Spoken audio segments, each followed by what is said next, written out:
विशाल मशा शोभायात्रा सह उद्घाटित है द्वितीय कामाख्यानगर महोत्सव। उपखंड प्रशासन कामाख्यानगर द्वारा विशाल मशाल शोभायात्रा सह उद्घाटित हो द्वितीय कामाख्यानगर महोत्सव। यह उद्घाटनी अवसर में झिपिझिपि वर्षा हेबा सत्वे भी स्थानीय जिरडामाळी मंगला मंदिर ठारू हजार हजार संख्यार कीर्तन मंडली स्थानीय जनसाधारण और प्रशासनिक अधिकारी माने एक मशाल शोभायात्रा बाहरी सहर परिक्रमा कर सारंगथर स्टाडियम पहुंची।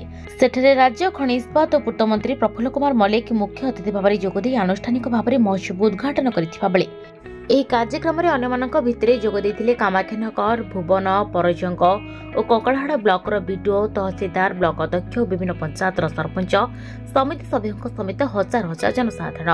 ଏହି ଉଦ୍ଘାଟିତ ମହୋତ୍ସବରେ ପ୍ରଥମ ଦିନରେ ରାଜ୍ୟସ୍ତରୀୟ କ୍ରିକେଟ ଟୁର୍ଣ୍ଣାମେଣ୍ଟ, ଫୁଟବଲ ଟୁର୍ଣ୍ଣାମେଣ୍ଟ, ରାଜ୍ୟସ୍ତରୀୟ ଭଲିବଲ ଓ କବାଡ଼ି ପ୍ରତିଯୋଗିତା ଆୟୋଜିତ ହୋଇଥିବା ବେଳେ ଆସନ୍ତା 28 ତାରିଖରୁ ଫେବୃଆରୀ 1 ତାରିଖ ପର୍ଯ୍ୟନ୍ତ ସନ୍ଧ୍ୟାରେ ଷ୍ଟାର ନାଇଟ୍ କାର୍ଯ୍ୟକ୍ରମ ଅନୁଷ୍ଠିତ ହେବ ବୋଲି କାର୍ଯ୍ୟକ୍ରମ ରହିଛି, ଯେଉଁଥିରେ ବଲିଉଡ୍ ଓ ଓଲିଉଡ୍ର ବହୁ ଆଗଧାଡ଼ିର କଳାକାର ସାମିଲ ହେବା ନେଇ सूचना मिली।